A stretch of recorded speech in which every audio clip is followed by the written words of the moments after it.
मुलींच्या सुरक्षेचा प्रश्न गंभीर. रोहिणी खडसे. जळगाव जिल्ह्यातील भडगाव तालुक्यात घडलेल्या एका प्रकरणाचा उल्लेख करत रोहिणी खडसे यांनी सांगितलं की ती केस फास्ट ट्रॅक कोर्टात जाऊनही पीडितेला अद्याप न्याय मिळालेला नाही.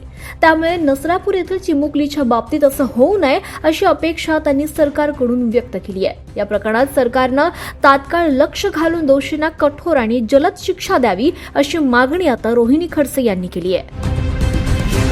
नसरापूरची जी घटना झालेली आहे अत्यंत क्लेशदायी आहे. एका 4 वर्षाच्या लहान चिमुकलीवरती एका नराधमाने बलात्कार केला आणि त्याच्यानंतर तिला दगडाने ठेचून मारून टाकलं आणि शेणाच्या याच्यामध्ये तिला दाबून टाकलं. खरं घटना बघितल्यानंतर प्रत्येकाला वाईट वाटेल, प्रत्येकाच्या मनामध्ये एक भीती तयार होईल, आपल्या स्वतःच्या मुलींच्या बाबतीमध्ये एक भीती तयार होईल अशी ती घटना आहे. अनेक जण आवाज उठवता आहेत, पण या घटनेमध्ये मला जे जाणवलं ते की सरकार फास्ट ट्रॅक कोर्टात नेणार वगैरे ह्या अनेक घोषणा करतं. अशा अनेक घटनांमध्ये आपण अनेकदा बघितलेलं आहे की लोक रस्त्यावरती उतरतात, आक्रोश करतात, न्याय मागतात आणि त्यावेळेसची वेळ निघून जाते. पण त्याच्यानंतर जेव्हा ती केस कोर्टात दाखल होते, आरोपींना शिक्षा मिळायला वर्षानुवर्ष लागून जातात.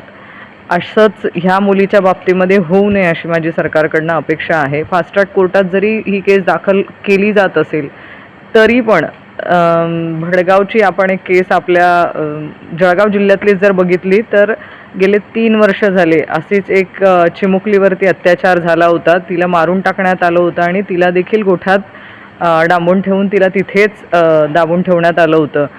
गेल्या 3 वर्ष झाले तिची केस फास्ट ट्रॅक कोर्टात गेल्यावर देखील अजून पण तिला न्याय मिळालेला नाहीये. असं या चिमुकलीच्या बाबतीत होऊ नये अशी माझी सरकारकडनं अपेक्षा आहे. ब्युरो रिपोर्ट 24 लाईव्ह महाराष्ट्र न्यूजसाठी पंकज तायडे, मुक्ताईनगर.